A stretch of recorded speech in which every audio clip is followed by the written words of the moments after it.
Welcome back everybody, I am Carter Sandvin and this is the channel for Sandbox Illustration. So today I am starting a new series. Actually, I'm going to be doing it wouldn't be a style swap. I don't actually know what I'm calling this yet as I'm recording this. What I'm going to be doing is I'm going to be taking characters that are from a distinct style from different creators, say like a very unique looking cartoon, comic series, things like that, and I'm going to be taking them and reinterpreting them into my own style.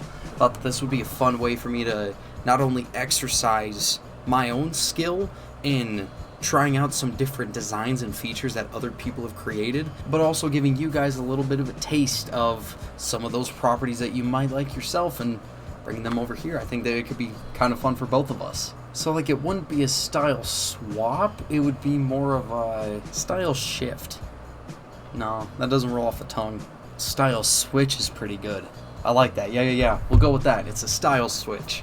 And this first episode, I thought that I would do kind of an easy one for myself. I thought that I would actually recreate the Gorillaz in my style. The Gorillaz have always had an extremely special place in my heart.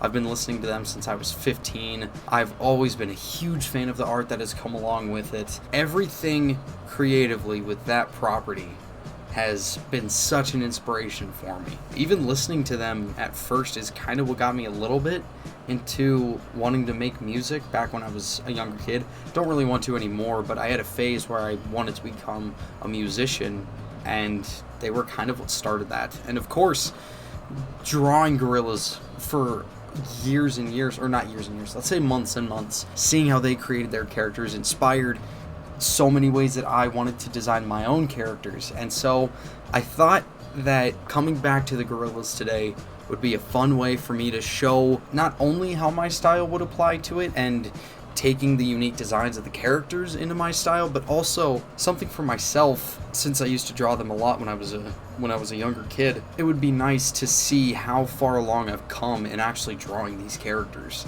So I don't think I have much else to say. I don't think I'm actually gonna stop this in the middle of the rough sketch planning and discussing my thought process. I think if there is anything that I'm going to consider in terms of a new idea, since everything in this is of course going to be at some level derivative, if I have a new idea that I've come up with when it comes to actually making the character designs, then I think I'm just going to discuss that at the end when we're finally reviewing the piece. So I'm very excited for this one. So let's get to drawing.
Everybody, I think that we pulled off a very successful Sandbox swap. That's what I'm calling it now, the Sandbox swap. When I was starting the entire process, I was extremely nervous. Like, if we look here at my planning sketches for it, I was not entirely happy with them, which obviously I didn't talk about it in between them. I wasn't happy with how these were looking at first because I noticed a pattern that I was doing. I wasn't thinking about my style.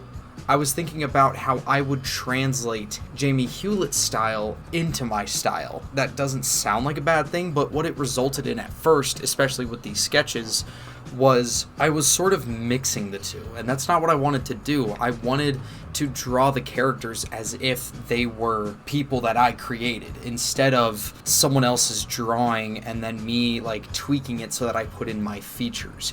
That's what I'm trying to avoid with this series, and that's the whole point of it, is to show what I can do with my style compared to them.